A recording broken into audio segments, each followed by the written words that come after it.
happens to your mindset in winter? If you're anything like me, it might drop or plummet. In this video, I'm going to be sharing 3 ways that we can find ourselves in a pickle and evidence-based ways to shift that.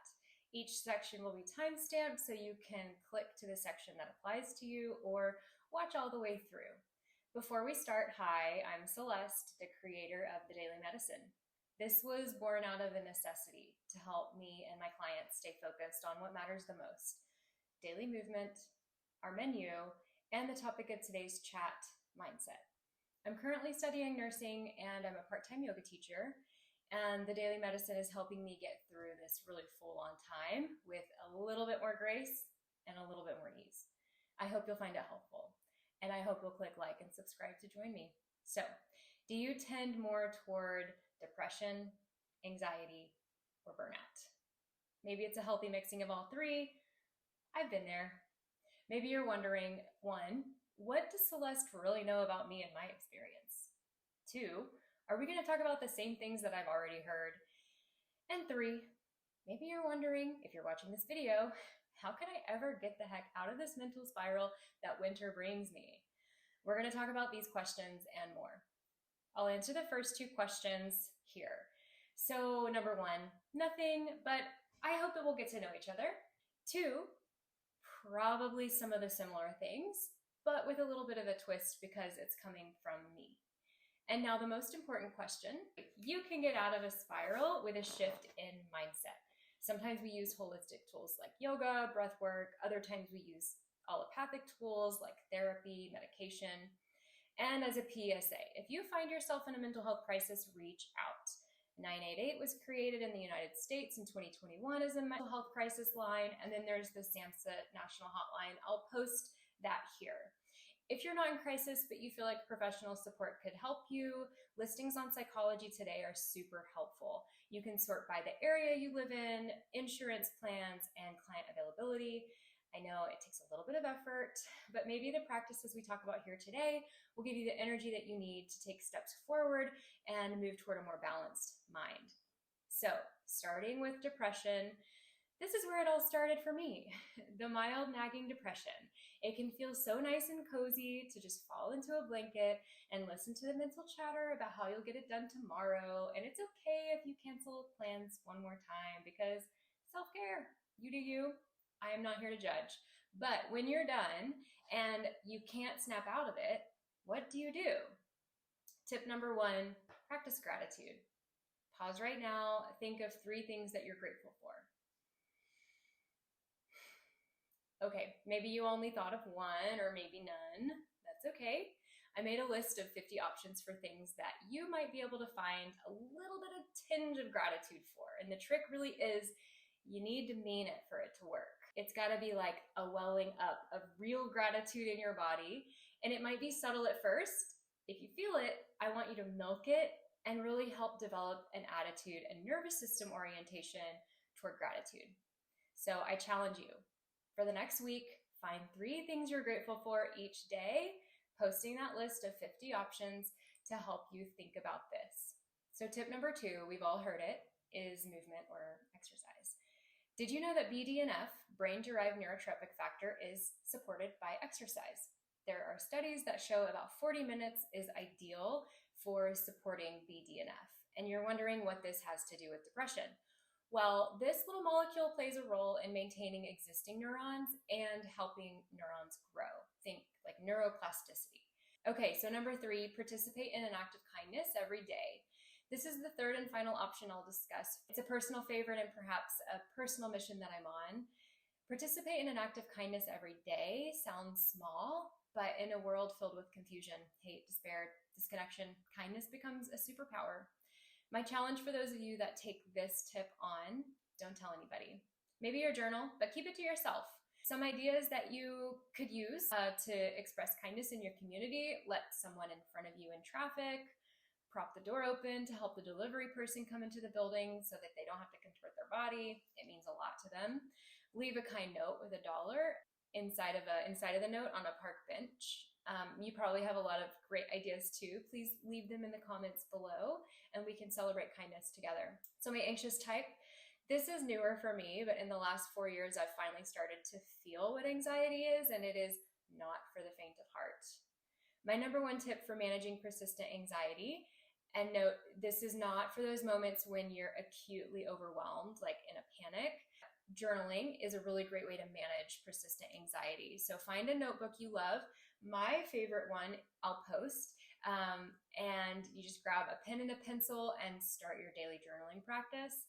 If you don't already journal, it can feel weird. I almost never start my entries with "today I," but when you're first starting, that might be a place to just get things moving. I like to write about what's up for me right now, like what I'm feeling in my body, like tightness in my shoulders or chest, and then consider a few things I'm grateful for and write those down. And that brings me to my next tip. Same as my depressive tendency friends, for anxiety, gratitude can be such an antidote. It supports shifting those ants or automatic negative thoughts. Here's a list in case you missed it. I have 50 things that you might find gratitude for here. One key thing that I notice with my anxious clients and friends is how they really try to focus on their breathing. And by that, they're inhaling and forgetting the importance of the exhale.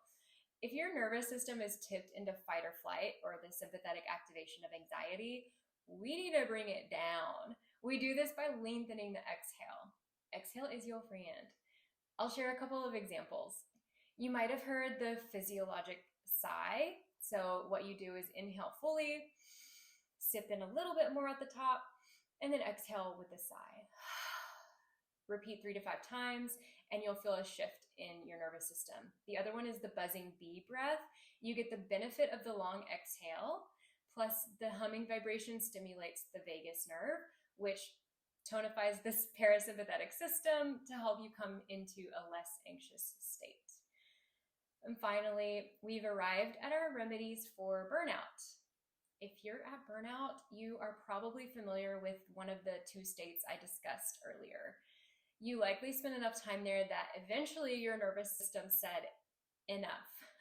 And now you're in a state of dorsal vagal slump or collapse and burnout. And I'm so sorry. I feel you. A year ago, I was there. I went into a deep collapse and I watched myself through the whole thing. I am so glad that it's over. And I want to share with you how I got out of it. Honestly, it was the daily medicine. One step at a time, focusing on self-care, focusing on boundaries, focusing on daily movement, my menu, and my mindset. I linked an article from Positive Psychology today that lists 3 scientifically proven burnout remedies. Number 1 is daily recovery with small breaks. Consider adding in like a mindful moment to your workday. So I have a little soapbox that I get on about folks taking smoke breaks. No hate on the smokers. I just feel that those of us who don't smoke should be taking these breaks to unwind too. I mean, they're breathing heavily, they're out there noticing nature. We could be doing that too, maybe even going on a mindful stroll. These are great ways to insert a rest break. The article also suggests that instead of banking up days for a longer vacation, use your vacation sprinkled throughout the year. I've known some people to take their work calendar out and then take a peek at where the holidays are and then request a day or 2 on either side.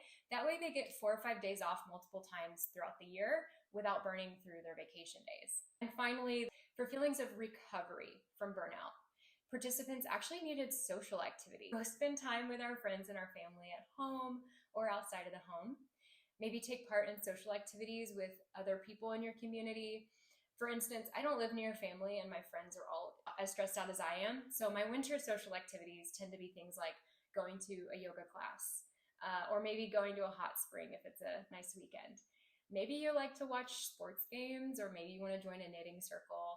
Whatever it is, just know that socializing is an important part of recovery and healing. And this is because of our biological need for connection and safety. I hope you'll get out there and find low risk, high recovery social experiences.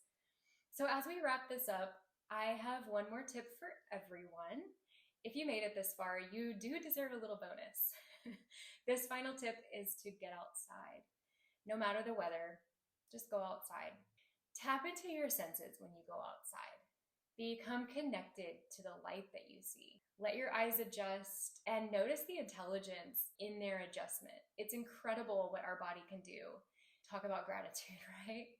Feel the weather on your skin. Notice the intelligence of your skin adjusting, maybe creating goosebumps or sweat if you're somewhere hot this winter. Lucky you. Notice what you hear nearby or far off. Notice at least three things. Listen to how they come and go and come and go. And finally, what do you smell and what do you taste? Becoming connected with nature through our senses brings us back toward alignment. This alignment with our biological comfort zone, where we're present and aware of our surroundings to survive, and maybe on good days to thrive. What works for each of us is going to depend on our life history and experiences and our personality. The time we have available matters, and there's so many other factors that I know go into deciding what's going to be best for you. So I hope that you'll take at least one of these evidence-based tools and try it on for a week or two.